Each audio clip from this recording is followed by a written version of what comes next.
അസമിലെ 3 ജില്ലകളിൽ AFSPയെ 6 മാസത്തേക്ക് നീട്ടി. ക്രമസമാധാന സ്ഥിതി അവലോകനം ചെയ്ത ശേഷമാണ് നടപടി. അച്യുതനാണ് ഡൽഹിയിൽ നിന്ന് ചേരുന്നത്.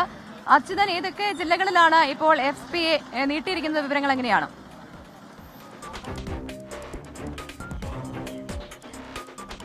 പ്രവിത, അപ്സ്വ ഇപ്പോൾ അസമിലെ 3 ജില്ലകളിലാണ് അത് നീട്ടിയിരിക്കുന്നത്. അതിന്റെ അടിസ്ഥാനം എന്നുള്ളത് ഈ സമീപകാലത്ത് നടന്ന അക്രമ സംഭവങ്ങൾ ഉൾപ്പെടെയുള്ള കാര്യങ്ങൾ അത് സുരക്ഷാ അവലോകനം ചെയ്തുകൊണ്ടാണ് ഇപ്പോൾ ഈ ഒരു നടപടി സ്വീകരിച്ചിരിക്കുന്നത്. ക്രമസമാധാന സ്ഥിതി അത് കൃത്യമായി അവലോകനം ചെയ്തു. ഏതൊക്കെ ജില്ലകളിലാണ് ഇപ്പോഴും പ്രശ്നം അത് സങ്കീർണമായി തുടരുന്നത്, എവിടെയൊക്കെ അതിന് പരിഹാരം കാണാൻ കഴിഞ്ഞു എന്നതിന്റെ അടിസ്ഥാനത്തിലാണ് ഈ തീരുമാനത്തിലേക്ക് ഇപ്പോൾ എത്തിയിരിക്കുന്നത്. അങ്ങനെ 3 ജില്ലകളിലാണ് ഇത് നീട്ടിയിരിക്കുന്നത്.